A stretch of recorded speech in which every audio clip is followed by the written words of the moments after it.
नमस्कार दोस्तों। तो दोस्तों हम अपने इंडस्ट्रियल लॉ के लेक्चर को कंटिन्यू करते हैं और ये है lesson number 2, payment of bonus act. अब ये पता नहीं कौन से यूनिट का है, अब हम वही कंटिन्यू करते हैं अपना लेक्चर। ठीक है, पेज नंबर 58 है ये और हम 98 पेज से 58 आउट ऑफ 98 58 हमने कर लिया, तो 60% तो हम सिलेबस पढ़ चुके हैं। देखते हैं पेमेंट ऑफ बोनस एक्ट। देखो नाम से ही पता चल रहा है ये कि बंदों को जो फैक्ट्री में काम कर रहे हैं उनको बोनस तो कम से कम मिले यार। इतने साल, एक साल की मेहनत कर रहे हैं या फिर इतने अच्छे से मेहनत कर रहे हैं, तो उनको बोनस मिलना चाहिए।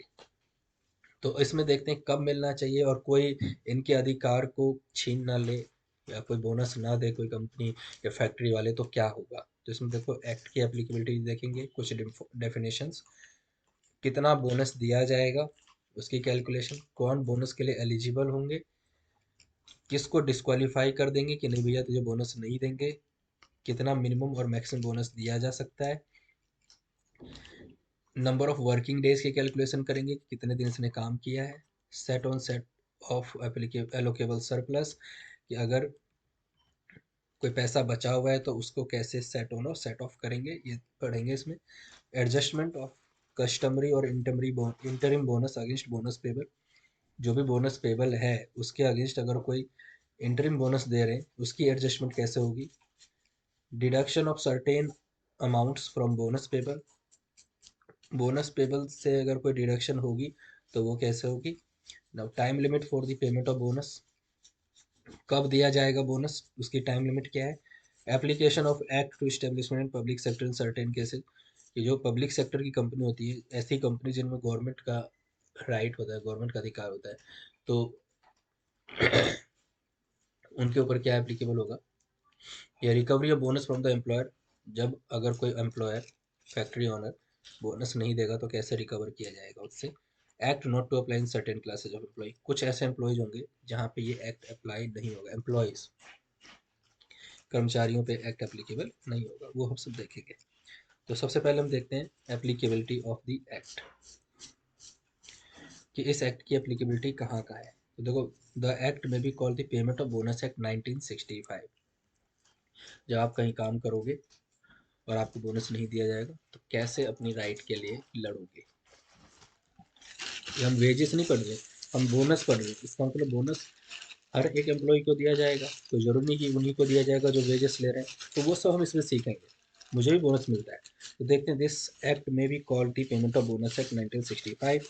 It extend to the whole of India, ये पूरे इंडिया पे एप्लीकेबल है। Same as otherwise provided this act. अब ये कहाँ कहाँ एप्लीकेबल है इंडिया में देख लो।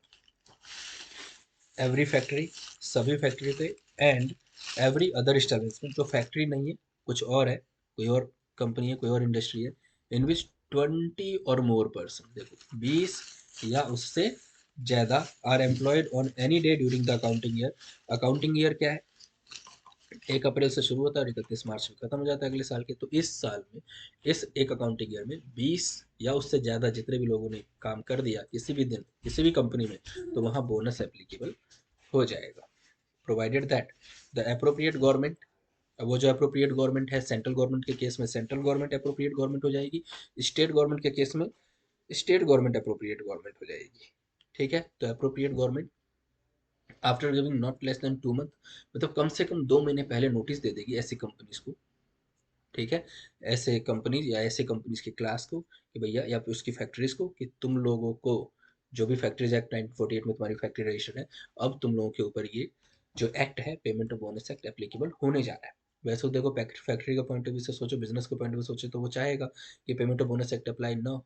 लेकिन गवर्नमेंट तो बैठी है ना भाई, एम्प्लॉय वर्क कर्मचारियों की हेल्प के लिए, मदद के लिए, तो वो 2 महीने पहले नोटिस दे देंगे तुम्हारी कंपनी में payment of bonus act apply होने वाला है।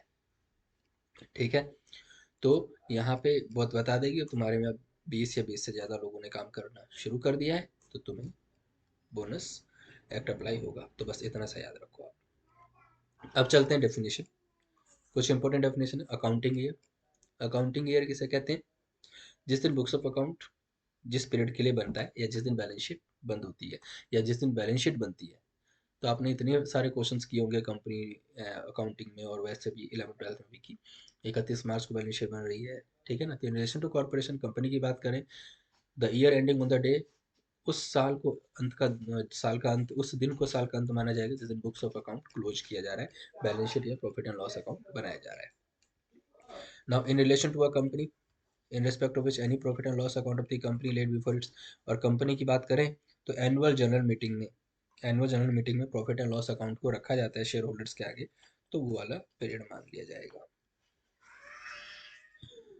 ज़्यादातर केसेस में ये 1 अप्रैल, और जैसा कि अभी मैंने बताया कि कोई भी फर्स्ट डे अप्रैल से शुरू होगा 31 मार्च को खत्म हो जाएगा, तो वो अकाउंटिंग ईयर है।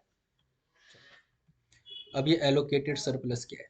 देखो एलोकेटेड सरप्लस, सरप्लस मतलब प्रॉफिट होता है, ठीक है ना। In relation to an employer being a company which has not made the arrangement prescribed under the Income Tax Act for the declaration and payment within India of the dividend payable out of its profit in accordance with the provision of section available surplus in the, ये मतलब ये है कि या फिर 60%, जो भी surplus है ना, जो जनरल रिजर्व में ट्रांसफर किया जाता है पैसा, तो जनरल रिजर्व से ही डिविडेंड दिया जाता है, जनरल रिजर्व से ही डिविडेंड दिया जाता है। तो जनरल रिजर्व में जो भी कमाया हुआ पैसा प्रॉफिट का पार्ट ट्रांसफर कर दिया जाता है, उसे हम एलोकेटेड सरप्लस बोलते हैं। जिनको इनकम टैक्स में ये सब डिक्लेयर करना है उनके लिए, अदरवाइज फिर 60% ऑफ सरप्लस, जो भी प्रॉफिट कमाया मान लेते 1 करोड़, तो उसका 60% 60 लाख एलोकेटेड सरप्लस माना जाएगा। अप्रोप्रिएट गवर्नमेंट मैंने पहले भी डिफाइन किया हुआ है, अदर अदर एक्ट में भी सेम चीज़ें। अगर मैं सेंट्रल गवर्नमेंट की बात करूँ तो central appropriate government central government हो जाएगी, और अगर स्टेट की बात करें तो स्टेट गवर्नमेंट ही अप्रोप्रिएट गवर्नमेंट हो जाएगी। नाउ अवेलेबल सरप्लस मीन्स जो अवेलेबल है बांटने के लिए, कंट्रीब्यूशन के लिए। अवार्ड, अवार्ड मतलब कोई फाइनल डिटर्मिनेशन या फिर इंडस्ट्रियल डिस्प्यूट था, लेबर कोर्ट में कोई बात चली गई, इंडस्ट्रियल ट्रिब्यूनल में कोई बात चली गई, नेशनल ट्रिब्यूनल में कोई बात चली गई, और उन लोगों ने कोई ऑर्डर दे दिया या कंक्लूड कर दिया किसी चीज को, तो उसे बोलते हैं, अवार्ड। अवार्ड वो नहीं, ट्रॉफी ट्रॉफी देने वाला अवार्ड नहीं है ये। अवार्ड ये है कि किसी केस का किसी रिजोल्यूशन हो गया, डिस्प्यूट था उसका खत्म कर दिया कोर्ट ने और अपना ऑर्डर दे दिया, उसे बोलते हैं अवार्ड, ठीक है। नाउ कंपनी, आपको पता ही है जो कंपनी एक्ट 1956 में रजिस्टर्ड होगी। कॉरपोरेशन, कोई भी बॉडी कॉरपोरेट, चाहे वो सेंट्रल गवर्नमेंट ने बनाया हो, प्रोविंशियल या स्टेट एक्ट में बनाया हो, बट कंपनी या कॉर्पोरेट सोसाइटी नहीं आएगी, उसे कॉरपोरेशन बोलते हैं। जैसे कि ईएसआईसी क्या है, कॉरपोरेशन है, उसको सेंट्रल गवर्नमेंट ने बनाया हुआ है, ठीक है ना। तो एम्प्लॉय, जो बंदा काम कर रहा है सैलरी और वेजेस लेने के लिए, नॉट टैक्सेरिंग पर मंथ, और skilled unskilled supervisory managerial administrative technical clerical work reward सब एम्प्लॉयमेंट में आ जाते हैं।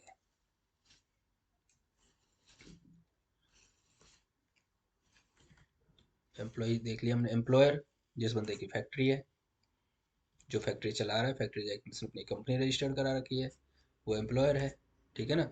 किसी दूसरे इस्टेब्लिशमेंट की बात करें तो managing director, managing agent, manager, managing director, ये सारे के सारे, जिसका कंट्रोल है कंपनी के सारे अफेयर्स पे, एक्टिविटी पे, वो बंदा एम्प्लॉयर कहलाएगा। तो ये बहुत सिंपल सिंपल डेफिनेशंस हैं, अगर आपने शुरू के लेक्चर्स देखे होंगे तो ये सब ऑलरेडी आपको समझ में आ जाएगा एक बार पढ़ने से ही।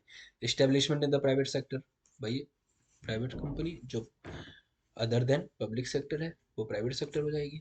इस्टेब्लिशमेंट द पब्लिक सेक्टर, मैंने बोला पब्लिक सेक्टर में वो होती है जो या तो जो कंपनीज एक्ट में गवर्नमेंट कंपनी बन जाती है, या फिर ऐसे कॉर्पोरेट में government, reserve bank of India, या फिर इन दोनों का स्टेक होता है, ये लोग कैपिटल होल्ड करते हैं।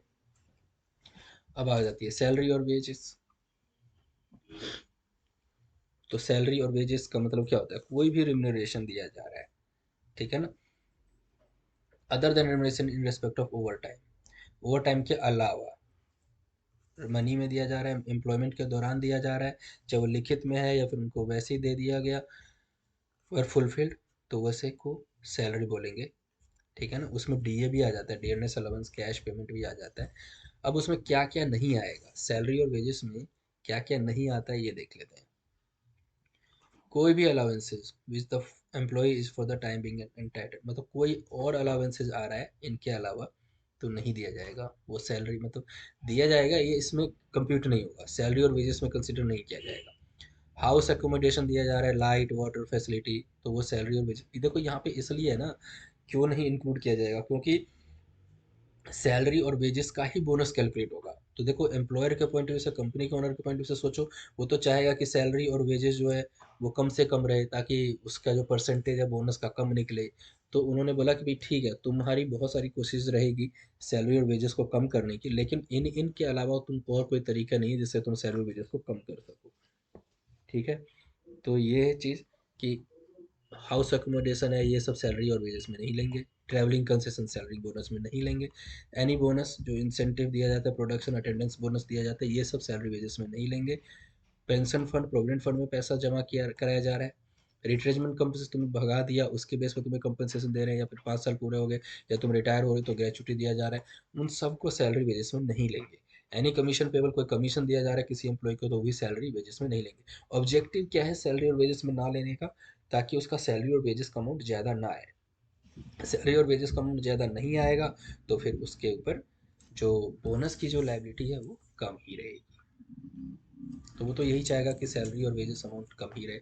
लेकिन फिर भी उन्होंने बता दिए गिने चुने ही खर्चे हैं भाई, ये जो 7 चीज़ें, इन 7 के अलावा कुछ भी ऐसा नहीं है जो तुम सैलरी और वेजेस से घटा दो या ना मानो। इन्हीं 7 को बोला कि यही 7 है तो सैलरी और वेजेस नहीं माना जाएगा, बाद बाकी तो माने जाएंगे। इस्टेब्लिशमेंट, इस्टेब्लिशमेंट तो कंपनी की बात हो रही है। Where in establishment consist different department undertaking has branch, किसी का ब्रांच है, कोई डिफरेंट प्लेस पे बिजनेस कर रहा है ना, तो वो सब मान लिया जाएगा कि ये इसकी कंपनी है। ठीक है, और उन सब की जो बैलेंस शीट है, पी एंड एल बनाई जा रही है, उसमें सारे अलग अलग जगहों के बिजनेस को कंसिडर किया जा रहा है, तो वो सारे के सारे मान लिए जाएंगे, ये इसके इस्टेब्लिशमेंट है, ये इसकी कंपनी है। ये सब इसलिए डिफाइन किया गया ताकि पकड़ने में आसानी होगी कि हाँ इसके ऊपर बोनस एक्ट अप्लाई है या नहीं है। Now calculation of the amount of bonus. अब एक बार जब हमने सीख लिया कि हाँ ये सब सैलरी बेस, तो अब ये कैसे बोनस की अमाउंट की कंप्यूटेशन होगी। तो भैया सबसे पहले तो ग्रॉस प्रॉफिट कैलकुलेट करो। The gross profit derived bye an employer from an establishment in respect of the accounting. एक अकाउंटिंग ईयर जब कंप्लीट होता है तो प्रॉफिट एंड लॉस बनता है। प्रॉफिट एंड लॉस में पहले ग्रॉस प्रॉफिट निकलता है, फिर नेट प्रॉफिट निकलता है। ग्रॉस प्रॉफिट कैसे निकलता है, उसमें ओपनिंग स्टॉक ले लेते हैं, प्लस परचेज कर देते हैं, माइनस कर देते हैं सेल, माइनस कर देते हैं क्लोजिंग स्टॉक, तो फिर आ जाता है gross profit. The gross profit in the case of the banking company be calculate in the manner specified in the first schedule. Banking company में जो फर्स्ट शेड्यूल में तरीका बताया गया है बैंकिंग के लिए अलग से, वो निकाल लेते हैं, और अदर केस में जो सेकंड शेड्यूल में बताया गया वही पी एंड एल वाला तरीका वो कर लेते हैं। Now section 5 computation of available surplus. अब कैसे अवेलेबल सरप्लस की कंप्यूटेशन, मतलब प्रॉफिट तो निकाल लेंगे लेकिन अवेलेबल कितना है बांटने के लिए, क्योंकि जो एलोकेटेड सरप्लस है वो 60% तो अलग हो जाएगा। तो अवेलेबल सरप्लस जो है वो जो बचता है उसकी कंप्यूटेशन कैसे होगी। तो देखो अवेलेबल सरप्लस कैसे निकलेगा। The available surplus, available surplus मतलब क्या है, प्रॉफिट वो वाला जो बांटने के लिए निकलेगा। Available surplus in respect of any accounting year shall be the gross profit for the year after deducting thereof from सब। मतलब जो ग्रॉस प्रॉफिट निकलेगा इन इन चीज़ों को घटा के, तो बोलेंगे कि ये अवेलेबल सरप्लस है।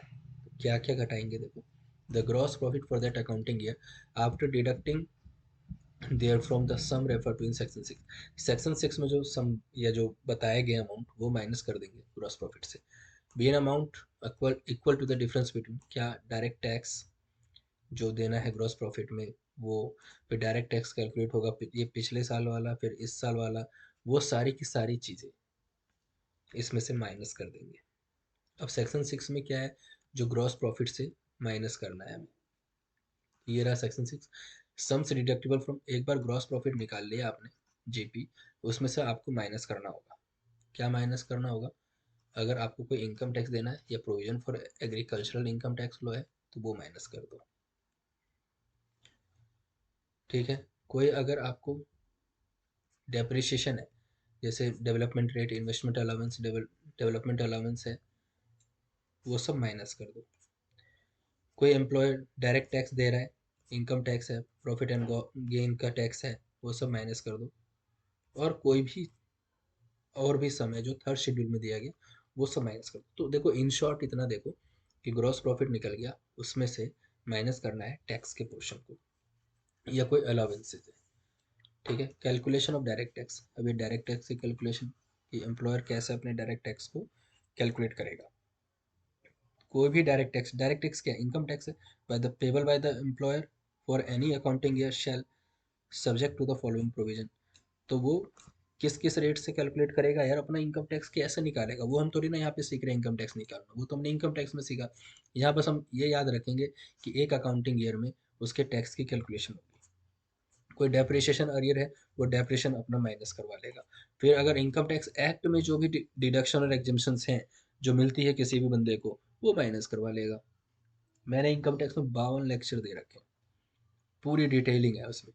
तो वो यहाँ हमें सीखना भी नहीं है, यहाँ तो बस हम ये देखना कि हाँ इनकम टैक्स में जो रिडक्शन एग्जाम्पशंस है उसके हिसाब से कैलकुलेट कर देंगे। रिलीजियस और चैरिटेबल इंस्टीट्यूशन है तो उसके ऊपर इनकम टैक्स तो एग्जम्प्ट है, इनकम टैक्स एप्लीकेबल नहीं है, तो ऐसे केस में इनकम टैक्स घटेगा ही नहीं। अगर इंडिविजुअल और एचयूएफ है कोई बंदा और उसका बिजनेस चल रहा है तो अपना टैक्स एम्प्लॉय वो अपना टैक्स कैलकुलेट कर लेगा, वो घटा लेगा। ठीक है। कोई बंदा है profit and goods profit and gain कर रहा है, एक्सपोर्ट और इंपोर्ट करने से बिजनेस कमा रहा है, तो उसके ऊपर अपनी टैक्स क्लेविटी आएगी, वो अपना टैक्स घटा लेगा। तो अलग अलग टाइप के बिजनेस है, development rate, investment allowance, development allowance, credit relief, deduction, ये सब घटा लेगा। तो यही सारे टैक्सेशन पॉइंट्स हैं जो घटा लेगा वो। Now section 8, eligibility for bonus. अब किस बंदे को बोनस दिया जाएगा? Every employee shall be entitled to be paid by his employer in an accounting year. हर एक अकाउंटिंग ईयर में उस हर बंदे को दिया जाएगा जो इस एक्ट के हिसाब से he has worked in the establishment for not less than 30 working days in the, मतलब 30 दिन से कम काम किए हुए बंदे को बोनस नहीं दिया जाएगा। अगर किसी बंदे ने पूरे एक साल अकाउंटिंग ईयर में कम से कम 30 दिन भी काम कर लिया ना, तो उसको बोनस के लिए उसकी एलिजिबिलिटी बन जाती है, तो उसको बोनस दिया जाएगा। ठीक है।